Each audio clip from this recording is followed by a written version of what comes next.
El MEF ha dicho que no es momento de incrementar impuestos por la coyuntura, por la crisis. ¿Cómo cree usted, Carlos, que se revertirá entonces el déficit fiscal a largo plazo?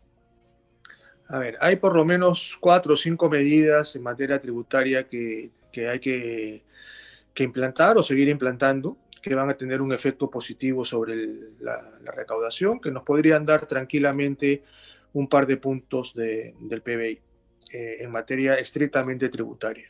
Más allá de esos temas que ahorita los menciono, hay otro tipo de medidas que tienen que ver ya con la formalidad de la economía, que excede, digamos, a la parte tributaria, tiene que ver con el mercado laboral, con otros temas, que de llevarse a cabo nos podrían dar otros 2 o 3 puntos adicionales de recaudación tributaria, ¿no? Entonces, si juntamos las dos, las estrictamente tributarias con las de formalidad, podríamos tener 5 o 6 puntos del PBI adicionales a los que tenemos, lo cual nos llevaría a llegar al promedio de América Latina. Dentro de las medidas estrictamente tributarias, podría mencionar uno, la consolidación de los comprobantes electrónicos, ¿no? Esto es algo que se empezó también desde el 2018, 2019, con la pandemia quizás ha habido algún tipo de retraso, pero es muy importante que tengamos al 100% de las transacciones económicas registradas con los comprobantes electrónicos, ¿no? Eso va a hacer que se reduzca la tasa de incumplimiento del IGB y del impuesto a la renta, y eso, como les digo, tranquilamente nos podría dar quizás hasta un punto del PBI de recaudación extra.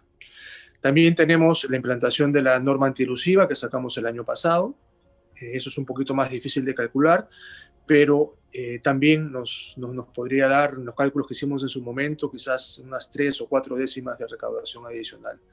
Es una norma que ya está aprobada después de mucho debate en los medios y en el Congreso, y también a partir del próximo año podríamos tener algunos efectos. Naturalmente, pues la pandemia va a hacer que no sea muy fácil diferenciar los efectos positivos de estas medidas, ¿no? Porque la ilusión, por ejemplo, está muy vinculada al impuesto a la renta, y el impuesto a la renta el próximo año seguramente va a ser bajito porque este año va a haber pocas utilidades, ¿no? Pero en todo caso es una medida estructural que también nos va a dar algunos puntos. Un tercer elemento tiene que ver con el impuesto predial. El impuesto predial también nos puede dar un medio punto del PBI extra si se hacen algunos ajustes. Nosotros dejamos en el MEF una propuesta de proyecto de ley para enviar al Congreso. Es parte del plan de competitividad, además, para poder hacer estos cambios que menciono en la recaudación del impuesto predial, que también nos podría dar alguna recaudación adicional. Después hay otros temas ya que son un poquito menores, la eliminación de exoneraciones, quizás por ahí hay alguna que se pueda ver, pero sinceramente veo bastante difícil que se pueda avanzar mucho en ese sentido. Quizás alguna exoneración de un par de décimas de recaudación extra, pero hay otras que son muy difíciles de eliminar, ¿no? Como por ejemplo la más grande, o una de las más grandes, que es la del IGB de los alimentos, y otra que es constitucional, que es la inafectación del impuesto de las universidades. Y después, finalmente, podría mencionar algunos elementos tributarios, como ponerle impuestos a algunas transacciones internacionales, como los famosos Netflix o Amazon, algunas cosas compras que se hacen internacionales por las páginas web, etcétera, que todavía no están siendo materia sujetas de grabación, ¿no? Entonces, eso también nos daría, pues, a lo más una décima, ¿no? Es muy poquito lo que nos podría dar, pero en todo caso, hacia eso podría ir. Entonces, con estas 4 o 5 medidas que he tratado de resumir, yo creo que podríamos tener, como les digo, si se implantan bien y de una manera rápida, un par de puntos adicionales de recaudación que serían la base para la recuperación de la recaudación estructural que necesitamos en el país, ¿no? Reitero, a todo esto hay que sumarle, pues, los esfuerzos que se pueden hacer por el lado de la formalidad y un esfuerzo adicional también por el lado del crecimiento, ¿no? Si la economía por algún motivo empieza a crecer al 5 o al 6%, pues los impuestos se van a recuperar también de una manera sumamente rápida, ¿no? Y para eso ya es materia, digamos, de otro tema que podríamos hablar, es sobre la competitividad de la economía, ¿no? ¿Qué podemos hacer para aumentar la competitividad de la economía, para aumentar el PBI potencial, ¿no? Entonces, cuando uno ve, en resumen, las expectativas en materias de sostenibilidad fiscal, de recaudación tributaria, tiene que ver el panorama completo, ¿no? Las medidas estrictamente tributarias, las medidas de la formalidad y las medidas del crecimiento. Si vemos todo este paquete, podríamos tener un impacto muy positivo sobre la recaudación tributaria y sobre la sostenibilidad de las finanzas públicas, que es lo que más nos interesa, ¿no? Y en ese sentido, usted diría pues que tomando estas medidas que usted recomienda, estas propuestas, podríamos decir que de ello podría depender cómo va a encontrar el nuevo gobierno la economía, ¿no? ¿Qué perspectivas tiene usted sobre cómo va a encontrar el nuevo gobierno la economía? Sí, va a ser una situación bastante particular. Y bueno, haciendo un paréntesis sobre la respuesta anterior, noten que no he mencionado el aumento de ningún tipo de impuestos, ¿no? Salvo este pequeño que les digo a las transacciones de las páginas web, etcétera. Pero se puede hacer esta reforma sin aumentar impuestos. Ahora, podría ser una decisión también aumentar impuestos, aumentar el IGB, etcétera, y eso es otro tema, digamos. Pero yo creo que sin aumentar impuestos podríamos llegar a esta cifra. Ahora, el próximo gobierno va a tener una situación bastante extraña, por decirlo de alguna manera, porque por un lado va a tener una economía creciendo a tasas importantes, ¿no? Y el próximo año la economía puede crecer hasta 10%, ¿no? Como resultado del rebote estadístico principalmente eh, respecto de este año. Pero al mismo tiempo se va a encontrar con una situación estructural mucho más deteriorada, ¿no? Básicamente con cuentas fiscales deterioradas con respecto a lo que se tenía antes. Entonces es una situación, yo decía, un poco extraña, porque por un lado vamos a tener esta efervescencia de que la economía está creciendo mucho, pero por otro lado tenemos factores subyacentes a los cuales hay que ponerle, digamos, un doble ojo, ¿no? Porque tenemos que revertirlo, ¿no? Porque este impacto, digo, este crecimiento de 10% que podríamos tener el otro año es simplemente un rebote. Una vez que se alcance ese rebote, pues va a desaparecer y vamos a volver a la situación inicial, ¿no? Entonces sí tenemos la recomendación que le daríamos pues al próximo gabinete y al próximo ministro de Economía en particular es que siga en la línea con las reformas importantes para la economía, que no se maree cuando vea que el PBI está creciendo 10%, porque eso va a ser momentáneo, y que tiene que prestarle atención a los temas estructurales que se resumen en buena parte en mejorar la competitividad de la economía. Excelente, perfecto. Muchísimas gracias por cada una de las respuestas y las propuestas que nos presenta el día de hoy. Alfonso, quizás nos quieras comentar, hacer un balance de comentarios sobre lo que nos comenta el exministro de Economía. Sí, gracias Karen. Yo quería hacer una consulta final precisamente sobre este último punto en el que, digamos, vamos a tener restricciones fiscales, van a haber una caída de ingresos, el panorama internacional todavía sigue siendo incierto. Entonces, en este contexto, ¿qué prioridades, digamos, debería tener el próximo gobierno teniendo en cuenta estas restricciones, ¿no? Tanto de ingresos como de, digamos, luego de este rebote de la economía que va digamos, volver al estado inicial, digamos, prepandemia o inicial, digamos, en esta etapa de la pandemia. ¿Cuál sería, digamos, estas prioridades en las que debería enfocarse el siguiente gobierno?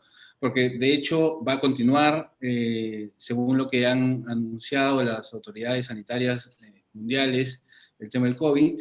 Eso quiere decir que tenemos que probablemente fortalecer el tema de la salud, seguir, hay todo un tema también aprovechando de esto los sindicatos de médicos o de enfermeras del sector público, que van a ejercer mayor presión de gasto y no se va a tener mucho espacio para ello, ¿no? Entonces, ¿qué margen de maniobra le queda para enfrentar estos retos que claramente van a afectar a todos, ¿no? A la población?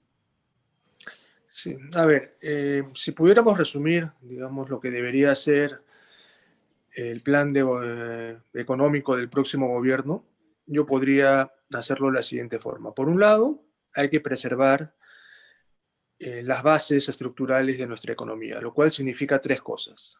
Primero, estabilidad macroeconómica. Segundo, continuar con la apertura comercial. Y tercero, seguir promoviendo las inversiones, ¿no? Esos tres elementos son la base, digamos, de nuestra economía, que han venido funcionando muy bien durante los últimos ya casi 30 años, ¿no? Y que ha permitido que el promedio del crecimiento en este siglo haya sido de casi 5%, la inflación ha sido una de las más bajas de América Latina en 2,6% en promedio, la pobreza ha disminuido de 60 a 20%, etcétera, etcétera. Entonces, los logros, digamos, de mantener estas bases han sido notables y, naturalmente, el próximo gobierno va a tener que preservarlo, ¿no? Con los ajustes que siempre será necesario hacerlos, pero hay que preservar esa base. Pero eso no va a ser suficiente, eso simplemente nos va a llevar a una situación de un crecimiento magro de 3%, de 3% cada año, digamos, ¿no? Necesitamos apuntalar otros elementos para que ese 3% se convierta en 5%, ¿no? Si nosotros crecemos durante 20 años al 5,5%, vamos a llegar a tener un PBI como, per cápita como el que tiene en estos momentos Corea del Sur, ¿no? Entonces necesitamos tener tasas altas y sostenidas durante muchos años para poder ser un país medianamente desarrollado.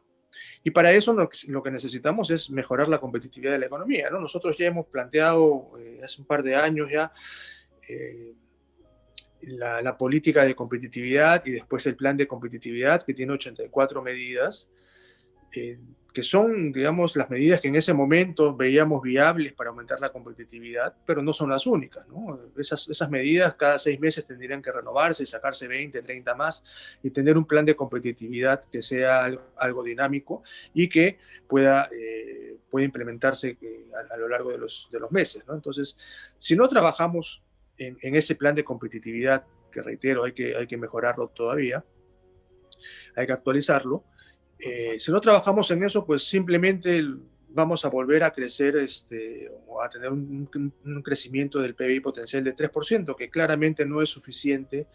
Y al revés, lo que podría hacer es empezar a generar un malestar social, etcétera, como hemos visto en otros países, ¿no? Entonces, resumiendo, lo que le viene al próximo gobierno es, por un lado, mantener los equilibrios, las bases del modelo que ha funcionado tan bien en los últimos años, y por otro lado, acelerar con la implementación de medidas para competitividad para poder tener un crecimiento que sea mucho más alto y sostenido, ¿no? Eso, bueno, suena sencillo quizás, pero naturalmente implica pues una serie de factores. Entre otros puedo mencionar que tienes que tener un gabinete que esté cohesionado, tienes que tener un presidente que tenga liderazgo, tienes que tener una buena relación con el Congreso. Digamos, hay una serie de elementos que están alrededor de todo eso, ¿no? Pero básicamente el derrotero debería ser más o menos el que yo estoy mencionando y estoy resumiendo en estas palabras.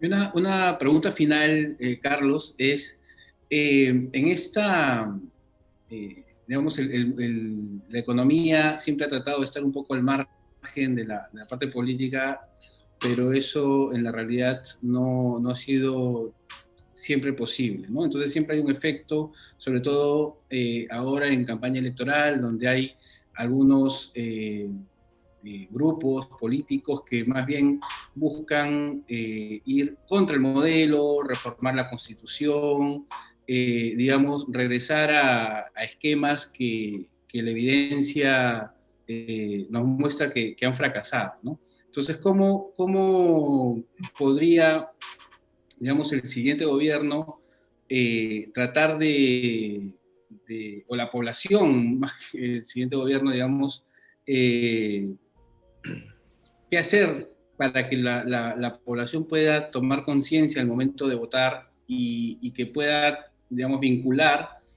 el hecho de a quién va a elegir con las propuestas que ex ante sabemos ya que si llegan al gobierno van a buscar justamente retroceder, digamos, ¿no? ¿Qué opinión tienes tú al respecto? Sí, mira, ese es un problema que va por las dos vías, digamos. Por un lado, es cierto que la población tiene que estar cada vez más y mejor informada de lo que se está ofreciendo, de los planes de gobierno, y sobre todo analizar la viabilidad de esos planes, ¿no? Porque hay, como bien dices, a veces muchas ideas pueden sonar muy efectistas en el corto plazo, pero tienes que darte cuenta que muchas veces estás hipotecando tu mediano y tu largo plazo a raíz de ello, ¿no? Entonces sí hay un tema, digamos, de educación ciudadana, y para eso pues es importante, por ejemplo, tener medios como en el que estamos ahora, ¿no? Que entreviste a distintas personas y que tenga, digamos, distintos puntos de vista, de distintas personas que han tenido algún tipo de involucramiento en el gobierno, que están metidos en política, etcétera, y que la gente pues tome su mejor decisión por ese lado. Sin embargo, decía que era de dos vías, porque también es cierto que necesitamos reformar los partidos políticos, ¿no? De nada vale que tengamos a mucha gente informada cuando al final nos pueden dar una plataforma de propuestas pues que no satisfacen lo que realmente necesita este país, ¿no? Y para eso pues hay que fortalecer a los partidos políticos, hay toda una reforma política que se ha quedado trunca, sobre la cual debemos de trabajar, ¿no? Entonces sí, también hay una responsabilidad por el lado de la oferta, ¿no? Si queremos que elijan bien, pues demos buenas opciones. Y una cosa es elegir bien entre 4 o 5 buenas opciones, y otra cosa es elegir mal entre 20 opciones, ¿no? Entonces, eso es algo que también tendríamos que ver, ¿no? Y al final, esta dicotomía entre economía y política realmente no existe, ¿no? Si uno ve el concepto del desarrollo, las dos cosas tienen que ir de la mano, ¿no? Porque al final la economía es un medio para lograr el desarrollo, ¿no? Es una condición necesaria nada más. Lo que nosotros queremos es tener un país más desarrollado, con más bienestar para la gente. Y la única manera de lograr un país desarrollado es, por un lado, con crecimiento económico, pero por otro lado, con instituciones, con otra serie de temas, de valores que son tanto o más importantes para la población, ¿no? Si no tenemos instituciones, no tenemos, yo decía, partidos políticos, no tenemos un poder judicial que sea creíble, que sea confiable, con acceso para todos, otros temas, digamos, que no están vinculados necesariamente con la economía, pero que son sumamente importantes, nunca vamos a llegar al desarrollo. Y podríamos tener lo que hemos tenido hasta ahora, ¿no? Engaños por algunos periodos donde crecemos muy bien, creemos que ya estamos al otro lado del camino, y realmente seguimos en el mismo lado, ¿no? Entonces, la única manera de poder plasmar ese crecimiento económico en desarrollo es trabajando con este otro tipo de áreas, la política, el sistema de justicia, solo por mencionar un par. Y de esa manera sí podríamos tener una buena posibilidad de ser un país desarrollado dentro de 20 años, ¿no? Gracias. Alfonso, ¿alguna pregunta más? Cerramos aquí. Muchísimas gracias, Carlos, por tu claridad, como siempre, y nada, por estar aquí acompañándonos esta tarde. Gracias por la invitación, y cuando quieran, ¿no? Hasta luego. Gracias, muy amable. Bye. Hasta luego. Bye.